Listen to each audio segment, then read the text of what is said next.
No, this isn't the holiday special. Entirely separate topic, honestly. I'm probably going to have something in a couple days, though. People keep asking me about, like UAPs, like the fact that every time you hear them reported in the news, everybody's always commenting on the fact that they defy at least our current understanding of physics, hell, maybe the laws of physics altogether, right? Maybe they just completely defy physics. That's always like what you hear from military personnel who share their stories, or academics like physicists who sort of study any footage. They say, it looks like they are not behaving according to what we know about the laws of physics so far. Now, why do people always ask me about this stuff? Well, it's because, again, I do have sort of like paranormal experiences and stuff like that. Now, whether or not they're actually real is an entirely separate matter. I get ideas from those experiences, and those ideas should be open to scrutiny and peer review. As I've said before, I like to talk to various professors about some of my ideas to get them checked out. And in the past, I have overstated some of those ideas with too much certainty, like especially some of those more relativistic theories or theories about the nature of physics and stuff like that. So I try to tame it down and really check on it, especially since I don't have any formal training in those fields of study. It's not like I have any technical math to bring to the table to really say specifically how the ideas should work. But anyways, all that out of the way. That's the reason why a lot of people like to talk to me about these subjects. And I will be talking about some of those experiences over on the site once I upload some of those videos and stories.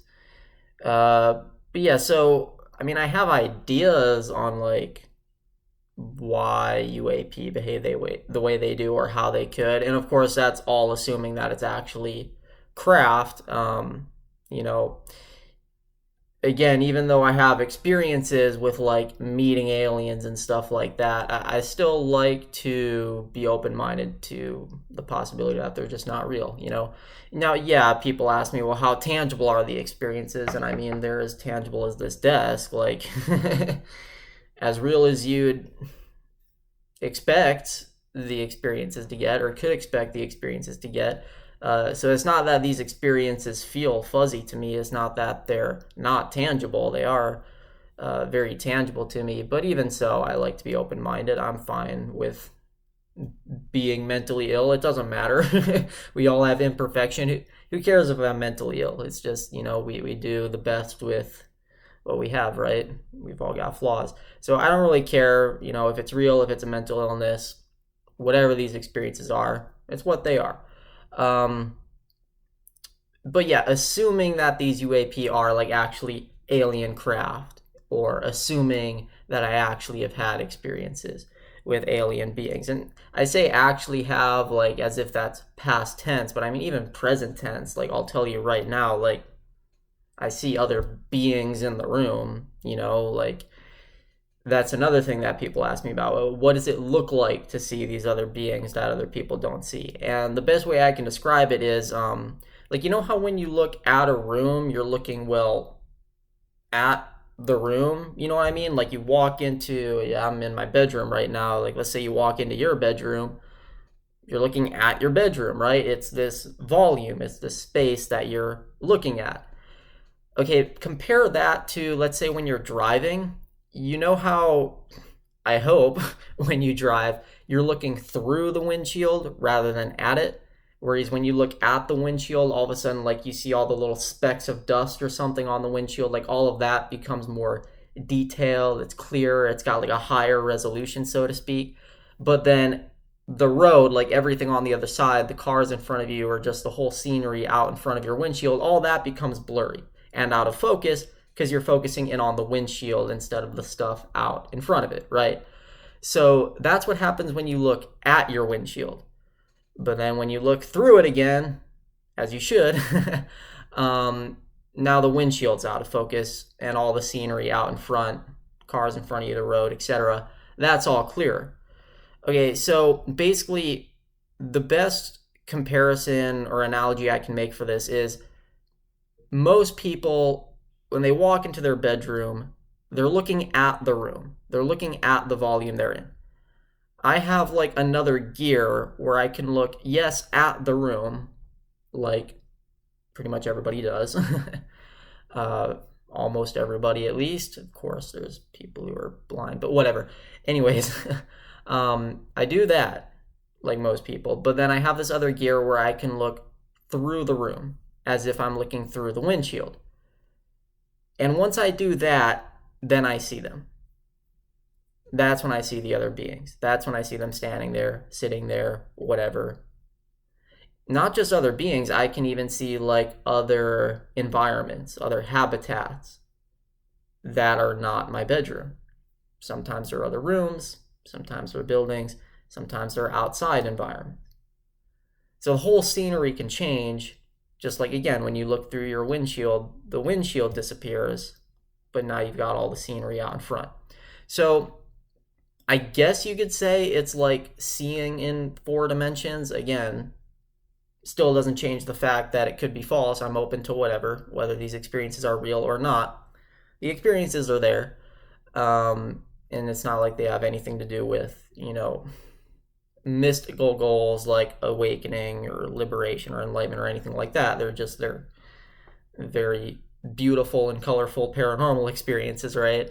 So they're not necessarily goals in that field either, but they are there. And so I guess you could say that whether they're real or not, the experiences are of like a 4-dimensional nature, in the sense that, when you're looking at the surface of the windshield, yes, the windshield is still 3-dimensional because it still has like some depth. It's just very thin.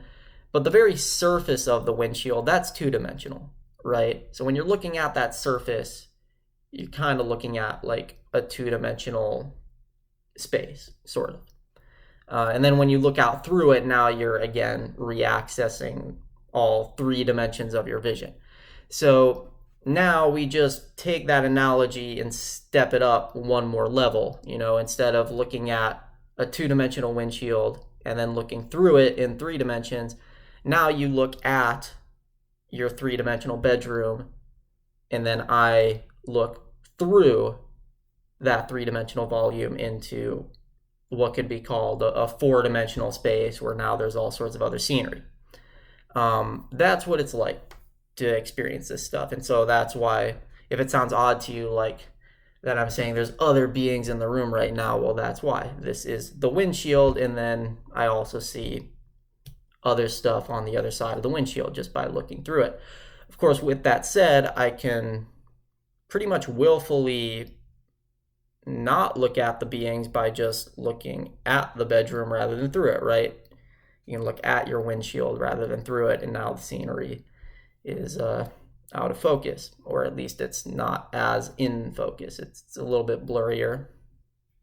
But yeah, that's a pretty good comparison, I think. And so yeah, throughout my life, I've had experiences communicating with these beings and stuff like that. So I get ideas from it, but obviously, needless to say, it's not like I've gotten anything where I've published it and it's become like some groundbreaking revolutionary idea. No, nothing like that. But I do still get very radical, out there, kind of abstract ideas from these beings, and never mind all the sorts of ideas that I get from the infinite quote-unquote experience, like the condition that I always talk about here on this channel. That also gives insights of its own, but there's more specific ideas that I've gleaned from the more personal Ethan experiences that I've had talking to these various beings. And so, yeah, one of those kind of relates, or at least could relate, to what UAP are, if they really are intelligent craft, or craft being operated by some intelligent entities. And so basically the idea is it's like a more advanced version of the warp drive, like Star Trek. The idea behind a warp drive is that you compress space-time in front of the ship and then stretch it out behind the ship. And there's actually been like mathematicians and physicists who have already published theoretical ideas on how a warp drive could work. Needless to say, it would take a ton of energy to actually make one. So just because these papers have been published does not mean that we are on our way to building a warp drive yet. But no, for decades, physicists have published papers and gotten them peer reviewed and stuff, looking at the math of how a warp drive could work. One of these ideas for a warp drive was called the Alcubierre warp drive. Alcubierre is the last name of the French physicist who originally published the idea. I hope I pronounced his name correctly. But he originally published a paper about it, I believe in 1994. I think that was the first paper. So yeah, this has been going on for a while. I mean, you can go to academia.edu and read about the Alcubierre warp drive. It is a valid idea. It's just, again, it's purely theoretical right now. We don't have the engineering means to actually build such a warp drive yet. Who knows, maybe in the future. But the idea behind types of warp drives which are similar to the Alcubierre one is that you do what's called blue shifting in front of the ship and then red shifting behind it. So to blue shift, it just means to, again, compress space-time. The reason why that's called blue shifting is because, like, let's say, you look out at the stars at night, there's thousands, on average. God, I shouldn't even say on average. Let's just say you're looking out at a random group of stars that are thousands of light years away. Obviously, then there's going to be thousands of light years of space-time, in fact, between you and those stars. Let's say that space-time all of a sudden started to get compressed by some force. That means that the light traveling from those stars to your eyes would now also be getting compressed. And when you shorten wavelengths of light, they start to bend towards the violet end of the spectrum, right? Violet is it's the shortest wavelength of visible light. Red is the longest wavelength of visible light, visible to humans, that is. So that's why when you compress space-time, the wavelengths shorten, they tend towards the lower end of the visible spectrum. And so if you were to look through a telescope at those stars, they would start to look bluer in color to you. Do the opposite. If space-time expands, then, well, the light traveling in that medium, that is also then stretching out. The wavelengths get longer, they tend towards the redder end of the spectrum, and that is called redshifting. And we actually do see stars redshifting. Stars, galaxies, all sorts of objects out there are getting redshifted. That's how we know that the universe is currently expanding. In fact, it's expanding at an accelerated rate. So if you ever hear like scientists or physicists say that our universe is expanding at an accelerated rate, and you think to yourself, well, how would they know that? How could they know that the universe is expanding? That's one of the ways that they confirm that it is that they see all the objects out there in space, all the stars and galaxies, they're all getting redder in color. So they know that that means the light traveling to us from them is stretching out. The wavelengths are getting stretched out. They're getting redshifted. Okay, anyways, this is a quick tangent on what it means to blue shift or red shift. So to blue shift means to compress space-time. So the idea behind an Alcubierre warp drive is that you blue shift the space in front of your craft, and then you red shift the space behind it. And what this does is, since you're compressing the space in front of the craft, you're only having to travel a shorter distance in order to travel further, right? So like, let's say you compress all the space in half, you could travel a full mile in half a mile, or 2 miles in a mile, or 10 miles in 5 miles, etc., right? And then you can augment the speed at which you travel by then expanding or redshifting the space behind you. So that way you're covering even more distance, you see. So that's the idea. But the problem with those warp drives, besides the fact that, we don't currently have the means to build one, is that even if we did build one, yes, we could travel very fast. We could travel faster than light, even if the warp drive is advanced enough. but we'd still really only be traveling at a finite speed. How could we travel instantaneously from point A to point B if we're only able to travel at a finite speed? Well, technically you can't. If you travel at a fast enough finite speed, you could appear to travel instantaneously depending on the distance, but you could never truly travel instantaneously.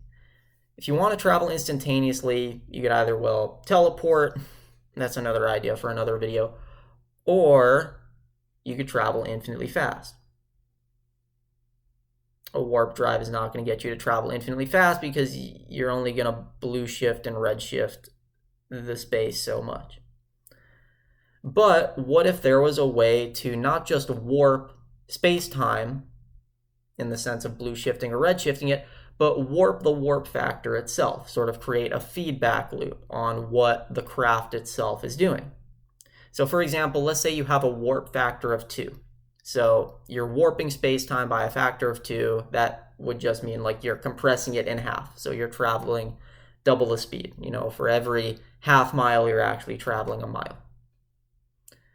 But then what would happen if you were to not only travel with a warp factor of 2, but warp that warp factor by a factor of 2?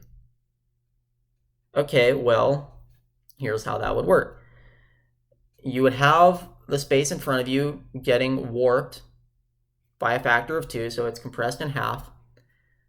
That then creates a feedback loop where you warp that warp factor by 2, which means the next mile in front of you is not just going to get warped in half, it's going to get warped to only a quarter of the distance. Because you're not just doubling the compression of the space in front of you, you're doubling the compression itself. So you're doubling the doubling, you get a quadrupling. So the first mile you travel, you're going to be able to cover that in half a mile because the space is compressed in half. But then that compression is itself going to get compressed in half. So the next mile, you're going to be able to cover that in only a quarter of a mile. And then that's going to get compressed in half because, again, we're warping the warp factor itself. So now we're going to compress that next mile in another half. You're only going to have to travel an eighth of a mile for that third mile. And then for the fourth mile, you're only going to need to travel a 16th, and then a 32nd of a mile for the fifth mile, so on and so forth. Each successive mile in front of you is not just going to get warped in half, it's going to have the previous warp factor get warped in half. And so it's going to create this runaway effect where you approach infinity. And so what this would essentially do is it would start to lens or bend the entire universe into like a hyperbolic space. I'm feeling a bit too lazy to share an image of what a hyperbolic space looks like, so I'm not. Fuck you. No, just kidding. I'll share it. Terrible joke, sorry. So like a hyperbolic space is just like, again, when you have a unit, let's say that unit in the center, and then you have units of space around it that are a fraction of its size, and then more units of space around that one that are a fraction of that fraction, and then the next units are a fraction of that fraction of that fraction, and then a fraction of that fraction of that fraction of that fraction, and it tends towards infinity, where eventually those units of space are going to be compressed into an infinitely small size. So you could literally fit infinitely many of those units of space into a finite amount of space, which is why it looks like a bubble or a lens. Basically, by having this warp drive, which not only warps space, but warps the factor at which it's warping space, you would get a feedback loop, which would render the entire universe into this sort of hyperbolic space where you could travel infinitely many units in a finite amount of time. So like you could travel infinitely many miles in a finite amount of time. Because the edge of the hyperbolic bubble, it's only a finite distance away, and yet that finite distance has compressed between you and that edge an infinite number of miles. So by traveling to that edge, which is only a finite distance away now, you would cover an infinite amount of space. So you would essentially be traveling infinitely fast. So this wouldn't really be a warp drive, it would be like a hyperbolic drive, essentially. If someone could create such a hyperbolic drive, then yes, they travel infinitely fast, therefore they could travel any distance instantaneously, which is something that we see with these UAP reports. It appears as if they can travel instantaneously. Not only that, it looks like they are unaffected, or I should say their velocity is unaffected. Typically when a craft enters water, it slows down because water is denser than air. We don't see that with UAP, or at least that's what people are reporting. They're saying that the craft enter water and it doesn't deter them. Their velocity remains the same. They go back up into the air, it remains the same. There is potential within this idea of a hyperbolic drive to maintain velocity. Now, I can talk about that more in another video. I don't want to stretch out this one too long. Again, it's not like I have a formal background in science, and I don't want to get like too hyper technical here and bog you down with all that. So I'll focus on that more in another video. But there is a way for hyperbolic travel to not only compress space-time where you can travel infinitely fast and therefore travel instantaneously, but in doing so, that would allow you to maintain velocity where you're essentially unaffected by, mass or density. So like the fact that water has a higher density than air, that whole effect of physics basically gets muted, and like it doesn't have any effect on your craft. That change in density from air to water wouldn't have any effect, and so you wouldn't slow down. Again, I can try and explain that more in a later video, but I don't have any math or technical background to this. These are all just abstract ideas that I've gotten from some experiences.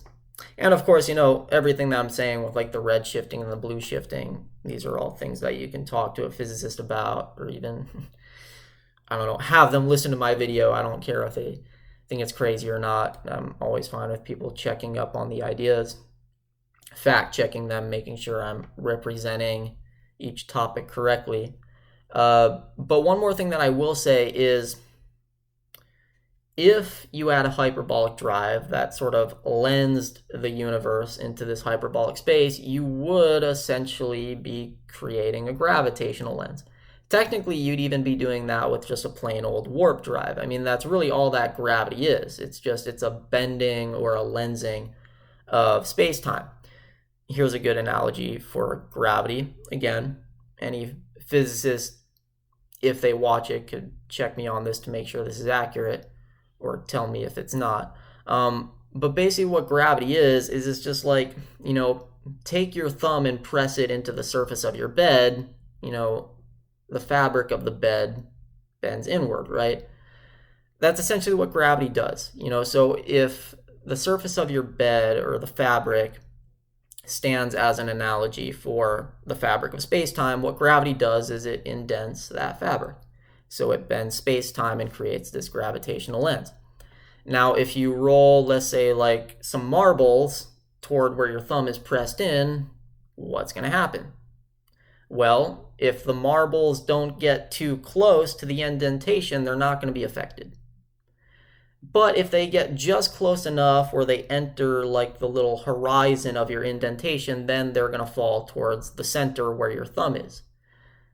That's what happens with gravity. That's why, objects which are far enough out in space, they're not going to be sucked into the orbit or gravitational influence of an object, whether it's a star, a planet, or a moon, etc. If they're far enough away, it's kind of like the marbles being far enough away from the edge of your little indented lens. But any objects that get close enough, now they're going to go over that horizon and they're going to start to fall towards the center of that moon or planet or star, etc. Kind of like any marbles that get close enough are going to start to fall towards the center of the lens where your thumb is pressing down. So what that means is, obviously Earth has gravity. You are always falling towards the center of the Earth, like any of those marbles would always fall towards the center of your thumb as soon as they enter that horizon or that lens. Now you may ask, well, Ethan, if we're always falling towards the center of the Earth, why aren't we at the center of the Earth? Why are we on its surface? Well, that's because you can counteract falling by resistance, right? So the Earth pushes back on your feet with enough resistance that even though you're always falling, you're not falling, right? Like you're falling and being caught or pushed up against at the same time. That's what's happening.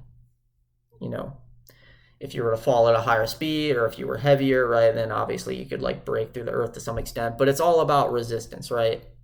How how strong is the gravity versus how much resistance is getting pushed up that way. That's why you're not at the center of the earth, even though you're always falling towards it. It's just resistance pushing back up against you. Obviously, when you jump or do some sort of physical activity like that, that adds even more resistance, which allows you to get even further away from the center of the earth for a split second before that extra resistance disappears and you just fall back and hit the ground again. This is also why, for a rocket ship to enter space, it has to reach escape velocity, right? It has to have enough resistance or enough thrust behind it to push it far enough out from the center where it goes back over that horizon and is now like, a marble outside its gravitational influence, where it's neither on the Earth nor in its orbit. Of course, you can go in between and just orbit in space around the Earth, but that takes more nuance and more physics to discuss. So the idea there is that, yeah, if you were able to create a hyperbolic drive, you would create that sort of lensing effect. You would even already create it with just a plain old warp drive. And so essentially what you'd be doing by creating that lensing effect is indenting the bed. You'd be creating artificial gravity. What's cool about, that is that would be very helpful to any passengers on board a hyperbolic ship. Is that if you have artificial gravity, any maneuvers you do, no matter how evasive, it's not going to affect the passengers on board. People always think, well, like, if these UAP are actually being flown around by aliens, how are the aliens not just getting rocked around and stuff? They must have very good seatbelts and stuff like that. But no, you wouldn't need seatbelts if it's a hyperbolic craft, because you'd have artificial gravity. The fact that you'd have artificial gravity would mean that any passengers that are on board would be moving around relative to the floor. So the floor is still to them. So they can stand up even as the craft is moving around really fast or instantaneously. The craft could even turn itself upside down. And so relative to the gravity of the Earth, yeah, they'll be upside down. But within their own artificial gravitational bubble, the floor is going to be beneath them. So they're not going to feel like they're upside down. It's not like the blood's going to be rushing to their head and they're going to feel as though they're hanging upside down. No, they're still going to feel like they're standing right side up, because that's the way they're falling. That's the way their gravitational force is pulling them. So they could go upside down, they'll still feel right side up. They could be sideways, they'll still feel right side up. So literally the craft could be doing flips and it won't matter. They'll feel like they're just standing still because they're still relative to the floor of the craft. So like if they were to just look out the window, they would just see the world spinning, but they wouldn't feel it. It would feel like they're standing still and the entire world is spinning. See, that's the relativity of it. Like Einstein's relativity is that, technically it's not them spinning. Relative to them, the entire world is spinning and they're the ones remaining still. But us here down on the ground looking up at one of those things, watching them flip around or spin, we'd be like, oh no, they're the ones spinning, we're the ones remaining still. So it's like, who's standing still and who's flipping around? We'd each have different answers because we're each a part of a different gravitational lens. We're being influenced by the gravitational effect of the Earth. So relative to us, we're the ones standing still and they're the ones spinning around. But they're being influenced by their own gravitational lens. So relative to themselves, they're the ones standing still. They're remaining upright. They look outside, they see us and the entire world spinning around. That's the relativity of it. So yeah, those are just some abstract ideas. Again, there's got to be more technical, like math and stuff behind it and physics to really say how such a thing could ever be created, especially without an infinite amount of energy. I mean, technically you'd need an infinite amount of energy to create a hyperbolic drive. And so You either need to find an infinite amount of energy or find a way to do it with a finite amount of energy. And that takes more technical info to really say how that could be done. So, I mean, there's more to really add to this whole theoretical idea. Again, it's not anything formal. It's kind of just informal. It's just one of the ideas that I've gotten from my experiences, if anyone was interested to hear it. And I'm fine with sharing this stuff on my channel. Again, whether it's right or wrong, it's always good to talk about some of the ideas you get from your life experiences, whether or not they're accurate, right? I mean, that's how we grow together collectively, is to share our thoughts and get them critiqued as right or wrong by other people. So that's the idea here. Anyways, let me know if you have any questions on this topic or any others that I've shared in the past. If not, I'll see you all next time. Create a nice day.